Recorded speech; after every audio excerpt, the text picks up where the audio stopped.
자, 많이 피곤들 하시죠? 네? 피곤하지 않으시냐? 이렇게 물어보면 괜찮습니까? 네, 예? 네, 그 자료를 드리면은 그 자료에 대한 이제 내용 있잖아요. 문제가 예를 들어서 여러분들이 그래도 기본적으로 정리를 해야 될 내용만 문제로 해서 일단 드린 거예요. 요거를 요렇게 푸시다가 7월이 되면은 7월에도 문제를 드려요. 근데 그 문제는 모의고사 스타일이라고요. 그러니까 문항수가 조금 더 늘어난다고요. 그죠? 그러면 우리는 문제집이 나오면 이게 단원별로 갈 거잖아요. 단원별로. 근데 별도로 모의고사를 하게 되면 계속 전범위를 돌릴 거 아니에요. 그러니까 기억을 계속 유지시키려고 그걸 또 돌린다고요. 그러면 지금은 문항수가 한 10문항 수준이잖아요. 그럼 7월이 되면 문항수가 15문항에서 20문항 이렇게 해서 문항수가 조금씩 늘어난다고요. 그렇게 해서 자꾸 반복을 하면 돼요. 회전을 하면. 그러면 제가 드리는 내용이 얘도 하고 얘도 하고 얘도 하고 그게 아니라 중요하다고 하는 애들 있죠. 예, 걔들만 계속 반복시키는 거예요. 걔들만. 그러니까 선택과 집중이라도 잘 하셔서 어쨌든 성적은 나와서 합격은 하셔야 되잖아요. 그죠? 그냥 이대로 해서 마무리할 수는 없잖아요. 우리는 이 학원은 내년에 합격률로 승부를 해야 된다고요. 합격률로. 그죠? 예? 여기서 둘만 안 되면 큰일 나는 거예요. 이거. 그렇지 않겠어요? 어? 갑자기 확률이 확 떨어지잖아요. 이거. 어? 막중한 책임이 있다는 얘기죠. 자, 그 다음에 개발의 타당성 분석이 있죠. 예, 타당성 분석하면은 뭐 있어요? 자, 부동산 개발의 타당성 분석이 있어요.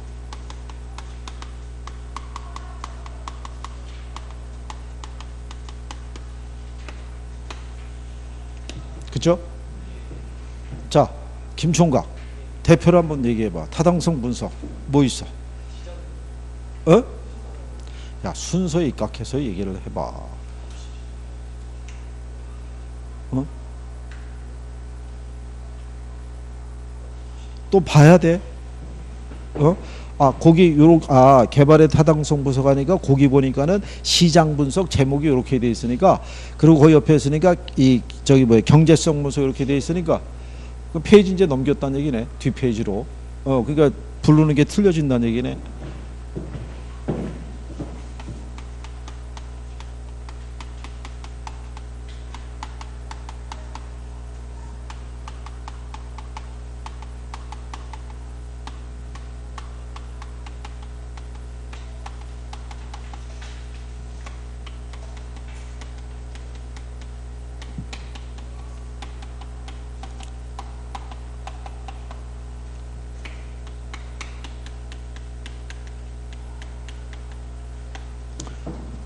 이렇게 돼 있죠. 예, 요 중에서 여러분 시험에서 가장 많이 나왔던 애가 뭐겠어요? 가장 많이 나왔던 애. 5개 중에서.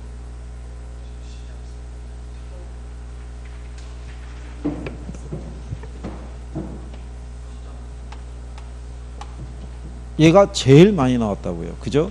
그러면 지역경제 분석을 하는 이유는 어디 있어요? 지역경제 분석은.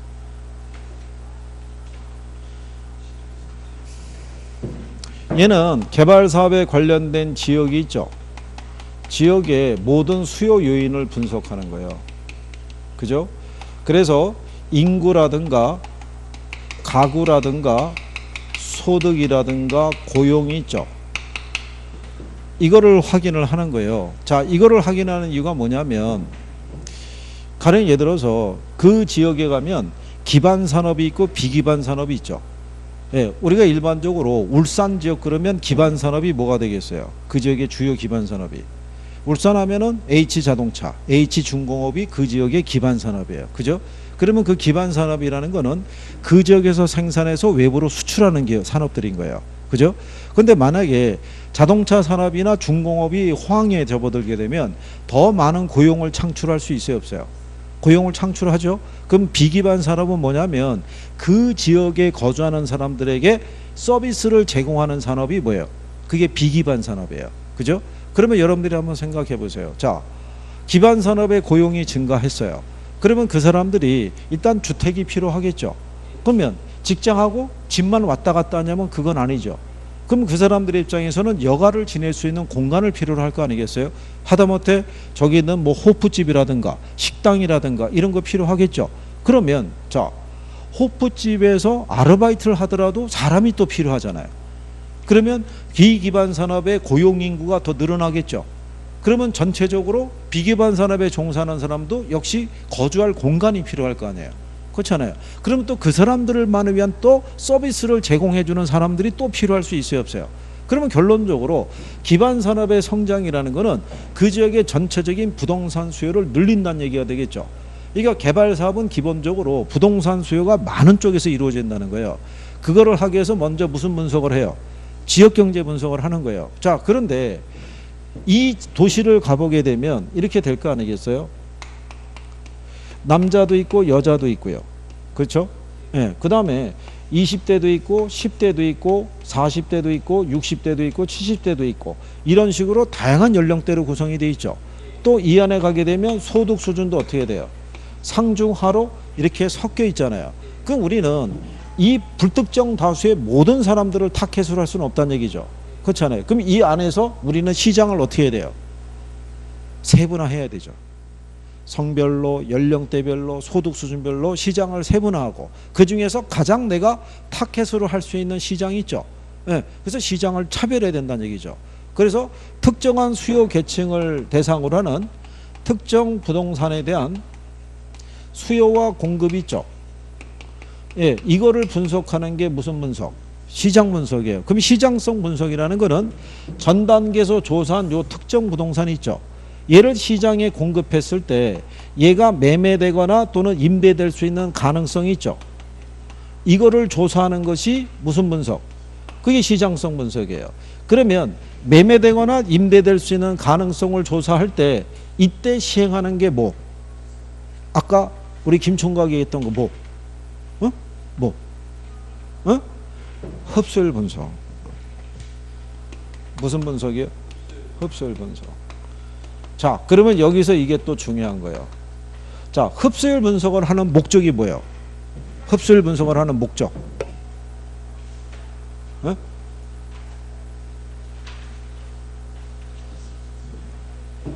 자, 흡수율 분석이라는 건요, 과거나 현재의 자료 있죠. 예, 이거를 토대로 미래 수요 있죠. 즉 추세 분석을 한다는데 미래 수요를 측정하는 거라고요. 그만큼 미래 수요를 측정하는 거는 쉽다 어렵다? 어렵다고요. 그렇죠? 그래서 이게 여러 번 시험에 한 두세 번 출제를 했고요. 이게 얘도 여러 번 시험에 두세 번 지문으로 활용한 거예요. 제일 많이 활용한 게 이거라고요. 그렇죠? 그러면 재무적 타당성 분석은요, 얘네들이 우리가 시장 분석이라고 그러잖아요. 그렇죠? 얘네들이 경제성 분석이죠. 그러면 재무적 타당성 분석은 전 단계에서 조사된 자료를 근거로 개발 사업의 수익성을 평가하는 거예요. 그래서 이 수익을 가지고 투자자의 자금을 유치할 수 있을지, 이거를 분석하는 게 무슨 분석? 재무적 타당성 분석이고요. 마지막에 투자 분석이라는 건 여러 가지 개발 대안 중에서 가장 위험과 수익의 관계에서 가장 최고 최선의 이용이 될 수 있는 개발 사업을 선택해서 결정하는 거라고요.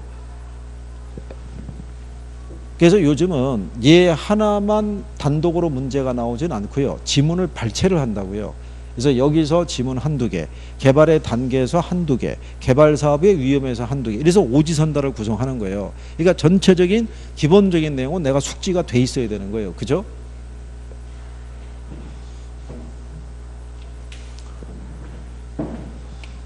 자, 그 다음에 거기 136페이지 하단에 가면은 공공시설 민간 유치 사업이라고 돼 있죠.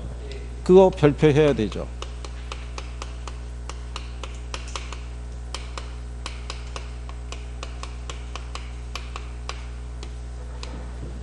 그래서 우리가 민간 자본 유치 사업이라고 그랬을 때, 그죠? 민자 고속도로 이런 얘기 들어보셨죠? 우리가 보면은 사회 기반 시설이 있죠.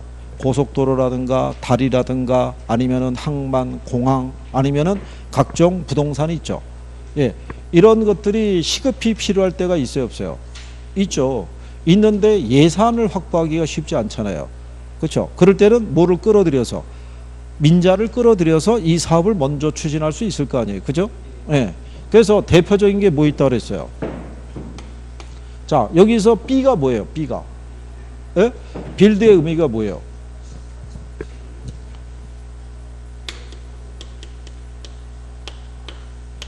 이게 민간업자가 얘가 자금을 조달을 해서 이 시설물을 뭐 하는 거예요? 준공을 한다고요. 그죠? 빌드 했어요. 지었어요. 짓고 난 다음에 트랜스퍼라고 나오죠. 그러면 얘가 준공을 했는데 뭐를 준공을 했냐면요. 이런 거를 준공을 한 거예요. 고속도로, 공항, 항만 또는 다리 이런 애들 있죠. 이런 애들을 준공을 한 거예요. 준공을 한 다음에 트랜스퍼라는 얘기는 요 시설에 대한 소유권이 있죠. 이 소유권을 이전해 주는 거예요. 누구에게? 정부 등에게. 그죠? 그러면 넘겨주는 대가로 이게 뭐예요? 오퍼레이트라는 것은요. 요 시설물 있죠. 요 시설물에 따른 시설 관리 운영권을 획득하는 거예요. 그래서 통상 이게 한 몇 년 정도 30년 정도의 시설 관리 운영권을 획득을 해요. 그래 놓고 요 도로가 가죠. 이렇게 도로에 가면 이렇게 톨게이트 있어요 없어요? 예, 톨게이트를 설치해서 이 도로를 사용하는 사람들에게 뭐를 받는 거예요? 사용료를. 사용료를 징수해서 이 사용료로 투자비를 회수하는 방식이에요. 무슨 말인지 아시겠나요? 그러면 이런 시설과 같이 사용료를 징수할 수 있는 방식은 이 방식으로 건설할 수 있다는 거예요. 무슨 말인지 아시겠죠? 그러면 BTL이라고 있어요. 여기 L은 뭐예요? 리스예요. 그죠? 그러면 여기서 보면 B라는 게 빌드라고 그랬죠. 이건 똑같아요. 빌드. T라는 건 뭐라고 그랬어요? 트랜스퍼라고 그랬죠. 이거는 똑같은 거예요. 그러면 여기서 민간업자가 자금을 대가지고 시설을 뭐 한 거예요? 준공을 했죠. 근데 어떤 시설을 준공을 했냐는 거예요. 뭐? 에? 어떤 시설을 여기서 준공한 거예요? 이 방식에서는. 에?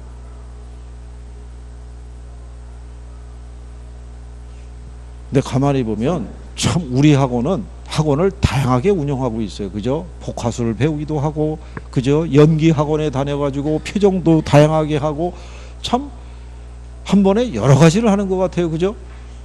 어떨 때는 제가 성형외과 의사 같기도 해요. 그죠? 에? 갑자기 눈에 쌍꺼풀이 졌다가 갑자기 무꺼풀이 되기도 하고, 그죠?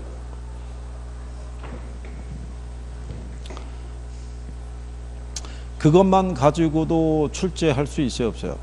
출제할 수 있는 거예요. 그죠? 자, 이렇게 나올 수도 있잖아요. 학교 건설이 시급할 때 쓰는 방식이다. 그럼 뭐겠어요? 얘라고요.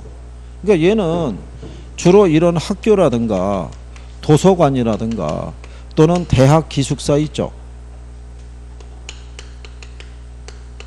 그 다음에 군인 아파트 있죠. 그 다음에 노인 요양병원 있죠. 이런 것들은 시설 사용자에게 뭐를 받기가 어려워요? 사용료를 받기가 어렵다고요. 그죠? 그러면 얘한테 소유권을 넘겨주는 조건으로 얘가 이 시설에 대한 운영권을 갖게 된다고요. 그렇죠? 그러면 이 운영권을 갖고 있는 해하고 정부하고 뭐를 체결하는 거예요?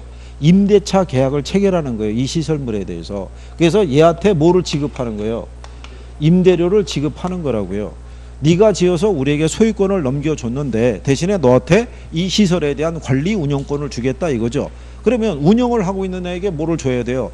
시설물에 대한 이용 대가는 줘야 될 거 아니에요. 그러니까 임대차 계약을 체결해서 뭐를? 임대료를 주는 거예요. 그래서 BTL 방식이 들어가면요. 마지막쯤에 줄에 임차 또는 임대 이런 표현이 나오는 거예요. 그럼 걔는 BTL인 거예요. 그죠? 그래서 얘만 단독으로 출제하기도 하고요. 박스로. 무슨 내용에 대한 내용이냐. 이것도 박스로 내기도 하고요. 둘을 묶어서도 출제하기도 한 거예요. 그죠? 그러고 난 다음에 얘하고 반대되는 애가 뭐예요? 이거잖아요. BOT. 그죠? 예.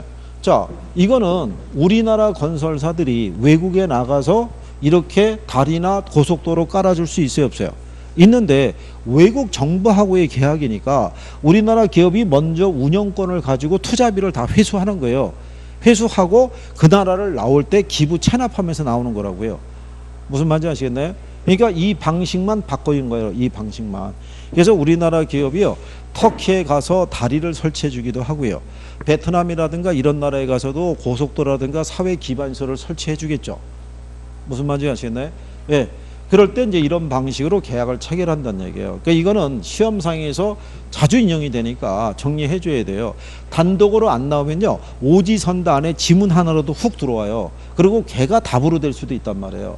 그러니까 기억은 해 두셔야 된다는 얘기죠. 그렇죠? 그러니까 옆에 보시면은 입지 개수라고 있죠. 여기 계산 문제는 못 풀어도 이거는 맞출 수 있어야 돼요. 나오면.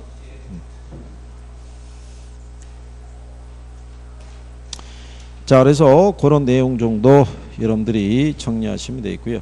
입지 개수에 대한 계산에 대한 사고는요, 문제집에서 우리가 정리하시면 될 거예요. 자주 등장하지는 않는데 그래도 논리는 출제할 때는 어렵지는 않게 줘요. 푸는 요령만 알면 쉽게 풀 수는 있어요. 이게 복잡하게 주면 당연히 뭐 쉽지는 않겠지만요.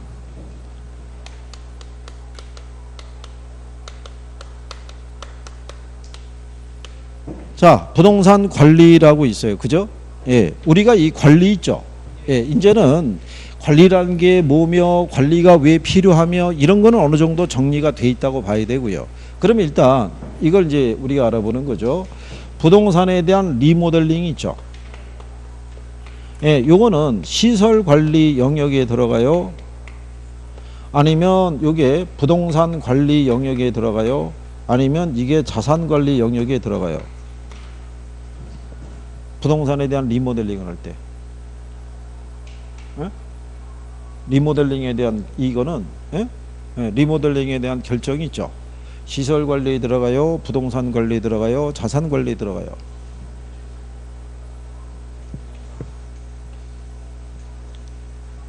자, 자산 관리 있죠. 거기 보시면 소유자나 기업의 부를 극대화하기 위해서 해당 부동산의 가치를 증진시킬 수 있는 다양한 방법을 모색한다고 그랬죠. 그래서 거기 종류에 보면은 미음에 뭐라고 해놨어요? 리모델링 투자 의사결정 이렇게 해놨죠. 그러면 이런 얘기예요. 자, 누가 보더라도 포트폴리오나 재투자 또는 재개발에 대한 결정이나 매입과 매각 관리나 이런 것 있죠. 그렇잖아요. 이건 자산 관리에 들어가겠다. 근데 리모델링이라는 거 나오면 순간적인 착각이 들어올 수 있다고요. 그렇잖아요. 시설 관리냐 이게 이거냐. 근데 가만히 생각해 보세요. 건물을 리모델링을 하면 건물의 가치가 바뀌잖아요. 그렇잖아요. 그러니까 이거는 무슨 관리에 들어가는 거예요? 자산 관리에. 그래서 벌써 여러분 시험에 출제를 했단 말이죠. 그러면 또 재활용할 수 있어요, 없어요? 재활용할 수 있죠. 그러면 또 착각하는 사람들이 있어요, 없어요? 또 착각하는 사람도 있는 거예요. 그죠? 예, 그러니까 확실하게 구별을 해주란 얘기예요. 이렇게 들어놓고 오지선다의 지문이 나왔어요. 그러면 처음에는 틀릴 수도 있어요. 그 다음에 맞아, 이게 자산관리였어 라고 다시 각인이 되면 그 다음에는 틀릴 확률이 줄어드는 거예요. 그러니까 자꾸 뭐를 해야 돼요? 반복을 하셔야 돼요. 반복을. 그죠? 예. 그래서 여기서는 이제 그 내용에 대한 거를 중시하시면 되겠고요. 그 다음에 뒤로 넘어가시게 되면 이쪽에 기술적, 경제적, 법률적 관리는 큰 뭐 메리트는 없고요. 옆에 가시면은 141페이지에 부동산 관리 방식이라고 있죠. 예, 거기는 별표해야 돼요. 자, 그럼 별표하는 애는 뭐냐면요, 얘만 단독으로 나올 수 있다는 거예요. 얘만. 그러면 이 관리 방식별 분류라고 그래서요,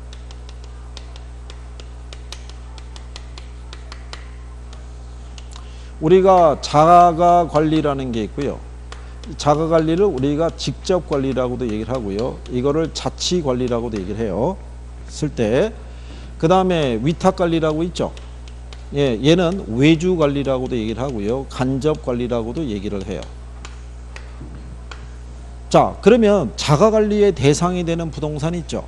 뭐 있어요? 자가 관리의 대상이 됐네. 자, 그러면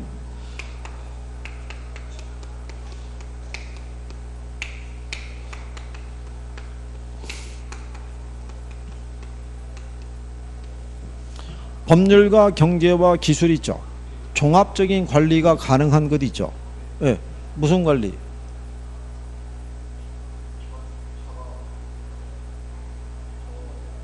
어? 자관리? 왜?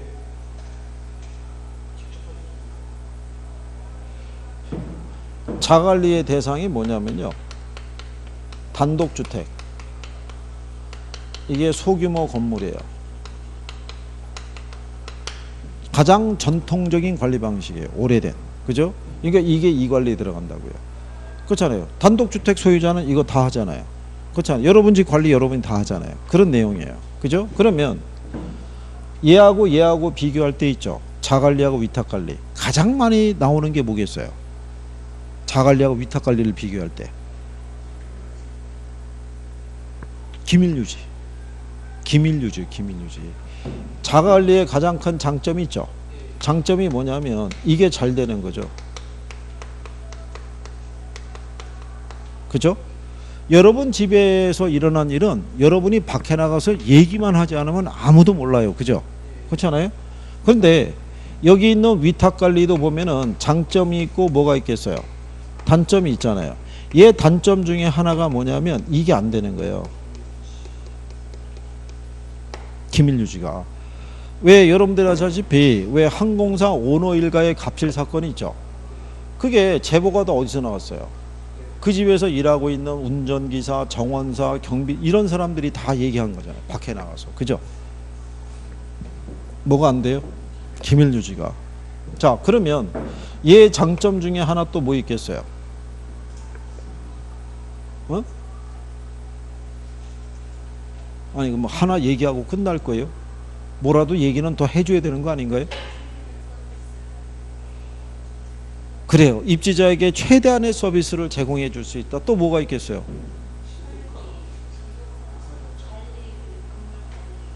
예, 뭐 설비에 대한 애호정신이 높다. 뭐 이렇게 얘기하겠죠. 근데 시험상에서는 자기 거니까 강한 지휘 통제력을 발휘할 수 있어요, 없어요? 있겠죠. 그 다음에 자기 거니까 의사결정이 신속하겠죠. 그렇겠죠? 예. 근데 단점은 뭐겠어요? 얘한테 누는 단점 중에 가장 또 잘 쓰는 단점이 뭐가 있겠어요? 예, 매너리즘. 무사 안일주의 있죠.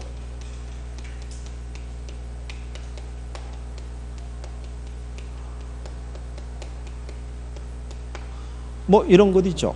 예, 그러면 얘 단점이 얘 장점이 되죠. 얘는 매너리즘이 탈피가 되잖아요. 근데 얘 단점은 뭐겠어요? 기밀유지 안 되죠. 강한 지휘 통제력을 발휘하기 힘들죠. 의사결정이 신속하지 못하는 게 단점이잖아요. 그러니까 얘네 서로 크로스가 된다라고 설명했었죠. 그렇죠? 자, 그러면 혼합관리라고 있죠. 혼합관리는 어떻게 하는 방식이에요? 얘는 자가관리에서요. 위탁관리로 가기 전에 과도기적인 관리가 뭐? 예, 혼합관리인데 얘는 자, 법적인 거라든가 또는 경제적인 측면이 있죠. 이거는 자가관리하는 거예요. 근데 이거는 시설 관리는 뭐를 주는 거예요? 위탁을 주는데 전부를 위탁을 주진 않고요. 선별해서. 만약에 청소 있고 경비 만약에 이렇게 돼 있으면 예를 들어서 경비는 말고 뭐만 청소만 위탁을 줄 수 있어요, 없어요? 위탁을 줄 수 있는 거예요. 그죠? 그러면 얘 장점은 뭐겠어요? 장점은 잘만 활용하면은 자가관리에 따른 강한 지휘 통제력도 발휘할 수 있고요. 그죠? 또 위탁관리의 편의도 얻을 수 있어요, 없어요? 네, 이 편의도 제공을 받을 수 있을 거 아니에요. 그죠? 전문가에 의한. 근데 문제가 생기면 어떻게 돼요? 그렇죠. 책임 소재가 불분명하다는 거. 그걸 또 잘 주는 거예요.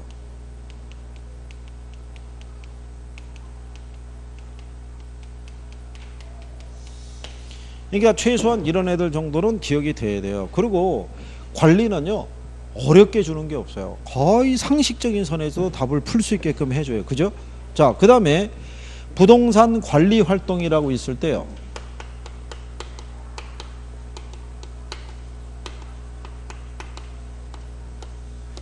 제일 먼저 나오는 게 임대차 활동이라고 있어요. 자, 첫 번째가 임차자 선정할 때 있죠. 임차자 선정할 때 매장용 부동산이 있죠. 상업용 부동산. 얘는 임차자 선정 기준이 뭐가 돼요? 매장용 부동산의 임차자 선정 기준.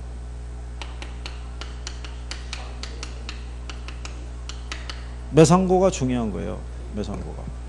특히 1층에 들어선 애들은요, 랜드마크 역할을 해주기 때문에 매출이 꾸준히 나와야 돼요. 걔네들이 1층의 업종이 자꾸 바뀌잖아요. 그럼 그 공간이 죽어요. 그죠? 그러면 건물의 이미지도 안 좋아진다고요. 자, 그러면 임대차 계약을 체결하죠. 그러면 이런 매장용 부동산이 있죠. 예, 얘는 무슨 임대차?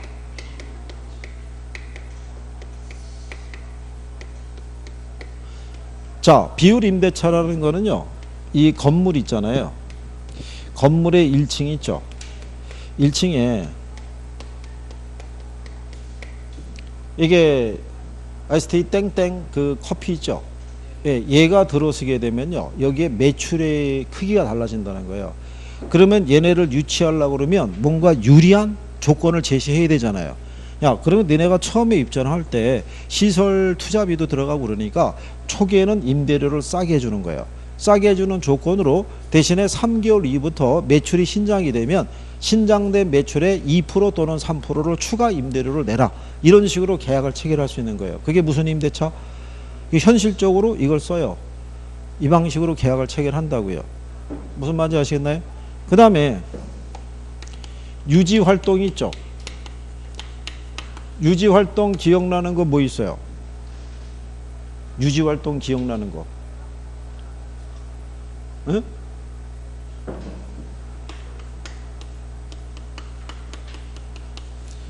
이거 기억나나요? 어? 얘가 뭐예요? 예방죠.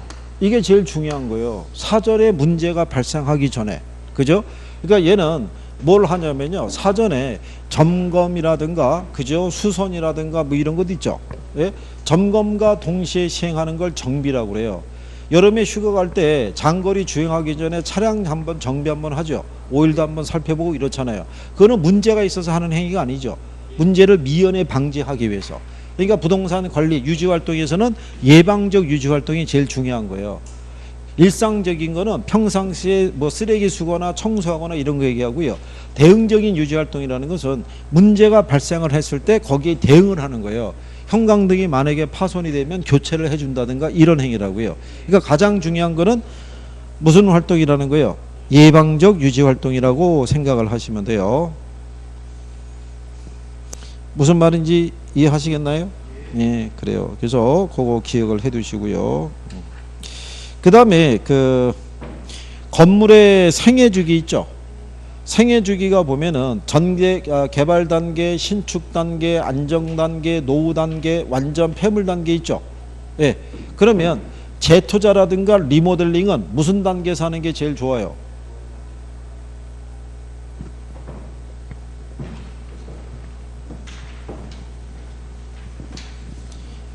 건물의 생애 주기를 보면요, 전개발 단계가 있고요, 신축 단계가 있고요, 안정 단계가 있고요, 노후 단계가 있고요, 완전 폐물 단계가 있어요.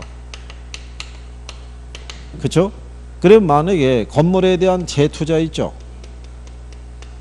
또는 리모델링이 있죠.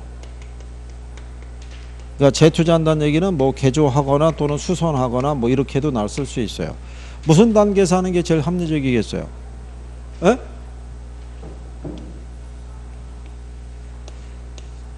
안정 단계에서 하는 게 제일 합리적인 거예요. 노후 단계는요, 완전 폐물 전 단계인 거예요. 여기는 비용을 투자한다고 해서 건물의 가치에 큰 변화를 기대하기는 어렵다고 보시면 돼요. 무슨 말인지 아시겠나요? 지은 지 여기는 한 40에서 50년 돼 갖고 더 이상 손을 쓸 수 없는 그런 단계예요. 그러니까 곧 2단계가 도래할 테니까 여기를 헐고 뭐를 지어야 될지를 이때 분석해야 될 단계가, 그게 거기 나와 있는 대로 노후 단계고요. 그래서 그래서 리모델링을 하게 됐을 때 그거를 결정하는 것은 무슨 단계에서? 안정 단계에서 이루어지더라라고 이렇게 보시면 돼요. 그래서 거기 142페이지 상단의 박스에 가면요, 안정 단계라고 나오죠. 동그라미 5번에 가면 리모델링이라고 돼 있죠. 리모델링을 해야 되는 경우는 안정 단계에서 하는 것이 효과적이다 이렇게 해놨잖아요. 그죠?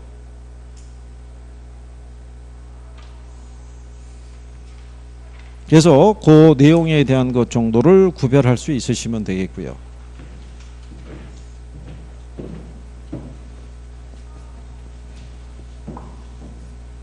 그 다음에 마케팅을 가시게 되면요. 마케팅에서 제일 중요한 게 이거예요.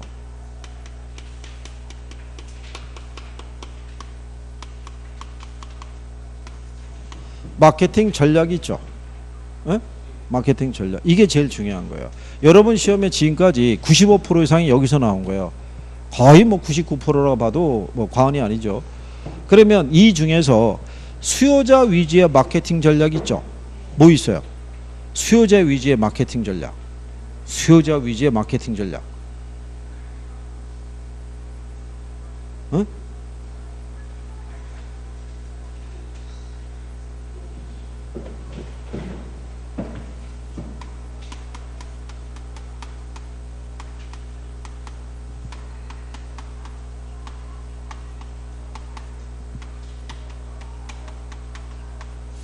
우리가 맨날 이거 제목 적고 난 다음에요. 얘는 공급자 위주의 마케팅 전략, 얘는 수요자 위주의 마케팅 전략, 얘는 수요자하고 공급자 간의 지속적인 상호 관계를 중시하는 전략. 항상 할 때마다 이거 적고 출발하잖아요. 이거 제목만 바꿔서도 출제한 거예요. 시장 점유 마케팅 전략은 수요자 위주의 마케팅 전략으로 이렇게 해서 틀리게 출제한 적이 있고요. 고객 점유 마케팅 전략은 누구 입장에서 공급자 위주의 마케팅 전략 그러면 틀리다고요. 그죠? 그래서 여기서는 무슨 원리를 써요? 이건 소비자의 눈높이에 맞춰서 소비자가 물건을 구매할 때는 어떤 심리적인 변화가 있을 거 아니에요. 그죠? 그러니까 소비자하고의 그 심리적 변화에 대한 접점을 마련하는 거예요. 그래서 지난번에 뭐까지도 설명했냐면 일단 고객의 관심을 끌 수 있어야 된다고 그랬죠.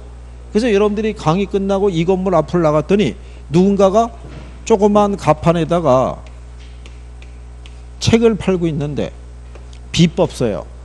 이 책을 보면 학개론을 80점은 맞을 수 있다는 거예요. 그죠? 그러면 이 건물에 있는 다른 사람들은 관심이 없어도 여러분들은 관심이 있을 거 아니에요. 그죠? 제목이 그렇게 탁 나와 있으니까. 그죠? 그래서 안을 보고 싶은데 비닐로 쌓여 있는 거예요. 그러면 소비자의 심리가 그건 더 궁금하게 생각하죠. 열어봐야 내가 생각하는 것에서 크게 벗어날 것 같지는 않은데 궁금하거든요. 그래서 서점에 가면 간혹 가다가 보면 이렇게 비닐로 싸서 나오는 거예요. 비닐로. 비닐을 벗기면 사야 돼요. 그죠? 예. 네. 그러니까 사람이 거기서 갈등에 빠지는 거죠. 사야 돼, 말아야 돼, 사야 돼 말해서 가격은 비싼데. 그렇지 않겠어요? 그러면 여러분들이 한번 생각해 보세요. 예전에 아파트 분양하면은 보편적으로 썼던 게 뭐였냐면 중도금 무이자 대출이에요. 그렇죠? 근데 그것만 갖고는 요즘 관심을 끌기 어렵죠. 그 뭐라고 했냐면 잔금을 2년간 납부유예를 시켜준대요. 그러면 소비자가 또 관심을 가질 수 있어요, 없어요? 그런데 한술 더 떠서 2년간 살아보고 결정하세요 이렇게 되게 하는 거예요. 계약금만 내고 나중에 계약을 파기하게 되면 2년 동안 살면서 발생하는 감가상각비 있죠. 예, 그것만 공제하고 돌려주겠다는 거예요.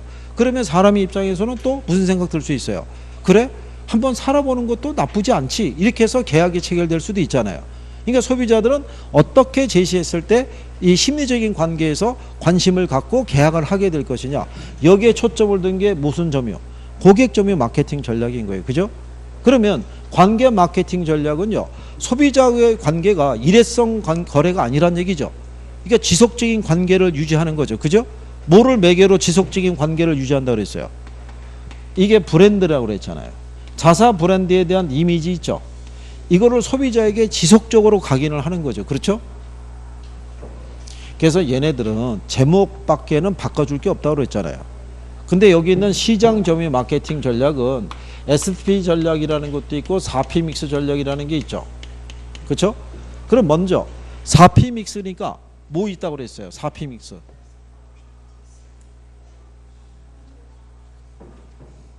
일단 4P 믹스를 하게 되면요. 우리가 제가 유판이라고 그랬었죠. 그래서 제품 전략이 프로덕트, 가격이 프라이스, 그 다음에 유통경로가 플레이스, 그 다음에 판촉이 프로모션이라고 얘기했었죠. 그렇죠? 그러니까 얘네를 영문으로만 출제하기도 해요. 이렇게 돼 있다. 이렇게 해서. 그죠? 예. 그러면 가격 전략을 보게 되면 고가 전략을 쓸 때도 있고 저가 전략을 쓸 수도 있겠죠. 예. 저가 전략은 언제 쓰겠어요? 저가 전략은 단기간 내에 투자 자금을 회수하고 싶을 때, 지역 경기가 안 좋을 때, 지역 구매자들의 구매력이 약할 때, 그때는 저가 전략 쓰겠죠. 고가 전략은 언제 쓰겠어요? 제품의 경쟁력이 있을 때, 다른 제품과 차별화가 있을 때, 그럴 때는 상대적인 고가 전략을 쓸 수도 있겠죠. 그렇죠? 그러면 유통경로 전략이라는 게 뭐예요? 분양 대행업자나 중개업자를 활용을 해서 시장에 공급된 상품이 빨리 유통될 수 있게 해주는 거 아니에요. 그게 무슨 전략? 유통경로 전략. 분양 대행업소를 이용하거나 중개업소를 활용하는 전략은 무슨 전략이에요? 유통경로 전략에 들어가는 거예요. 그죠? 그러면 소비자에게 자 모델하우스를 찾아주신 분에게 경품을 제공하거나 그죠? 그날 당일날 계약한 사람에게는 양문형 냉장고를 지급하는 전략이 있죠. 그건 무슨 전략이에요? 그건 판매 촉진 전략이라고요. 판매 촉진 전략은요. 광고, 홍보, 인적 판매, 그 다음에 경품 제공이 있죠. 예, 이걸로 이어진 거예요. 무슨 말인지 아시겠나요? 예, 그러면 여기 SP에서 S가 뭐예요? 마켓 세그멘테이션, 그래서 시장을 뭐 하는 거예요? 세분화하는 거예요. 그 다음에 T라는 게 타겟팅이라고 그랬죠. 이거는 뭐를 선정하는 거예요? 표적 시장을.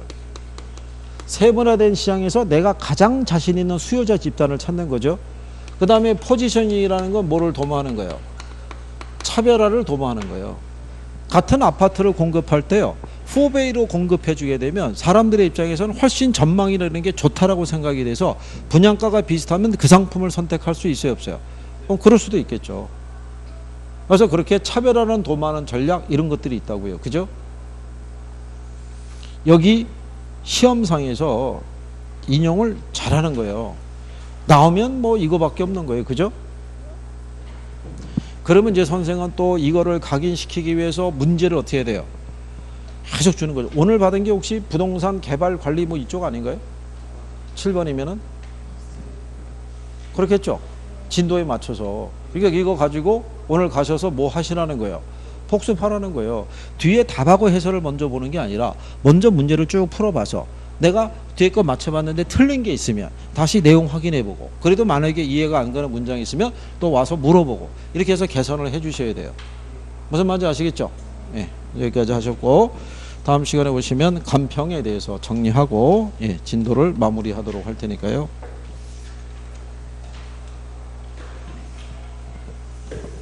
예, 열심히 하셔야 돼요. 예? 한 주 잘 보내시고 다음 주에 뵙도록 하겠습니다. 고생했습니다.